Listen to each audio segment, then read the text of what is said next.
چہرہ اگر کمزور ہو رہا ہے تو سیب اور انار کھانا شروع کر دیں، چہرہ جوان دکھائی دے گا۔ صبح نہار میں ایک گلاس پانی پی لینے سے گلے کی خشکی ختم ہو جایا کرتی ہے۔ روزانہ ادرک کھا لینے سے جسم میں موجود سستی دور ہو جایا کرتی ہے۔ موٹاپے سے بچنے کے لیے کھانا طلب سے کم کھایا کریں، موٹاپے سے دور ہوگے۔ سردیوں میں پانی کم پینے سے پٹھے اور جوڑ کمزور ہو جایا کرتے ہیں، جس کی وجہ سے اکثر درد رہتا ہے۔ نہار میں مسواک کر لینے سے منہ سے بدبو نہیں آیا کرتی۔ کوشش کیا کریں کہ کریلے کا سالن استعمال کیا کریں، پیٹ بد ہضمی سے بچا رہتا ہے اور خون کی بھی صفائی ہوتی رہتی ہے۔ اگر جس شخص کو دمہ کی علامت ظاہر ہونے لگے تو اس سے چاہیے کہ عرق سونف پینا شروع کر دے، دمہ کی شکایت دور ہو جائے گی۔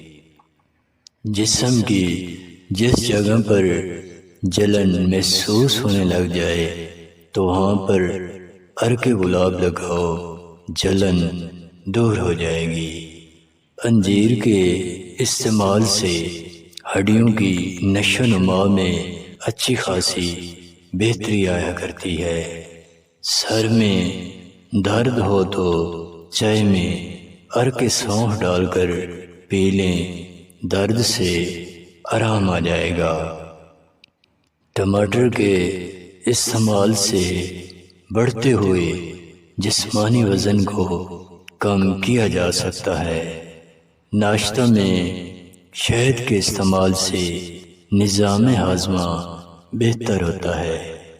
دودھ کے ساتھ انجیر کا استعمال کیا کریں، کیونکہ اس سے ہڈیاں کمزور ہونے سے بچ جاتی ہیں اور جسم میں توانائی کی مقدار برقرار رہتی ہے۔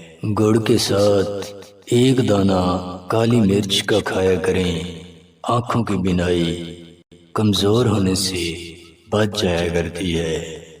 کچے پیاز پر نمک لگا کر چوسنے سے پیٹ کی تیزابیت ختم ہو جایا کرتی ہے۔ گوبھی کھانے سے معدے کی جلن دور ہو جایا کرتی ہے۔ آنکھوں میں جلن محسوس ہونے لگے تو کیلے کے جوس میں شہد ملا کر پی لیں، جلن ہمیشہ کے لیے ختم ہو جائے گی۔ جوڑوں میں درد ہو تو کلونجی کے تیل سے جوڑوں کی مالش کیا کریں، درد سے آرام آ جائے گا۔ مونگ پھلی کے زیادہ استعمال سے سینے میں بلغم پیدا ہو جایا کرتی ہے۔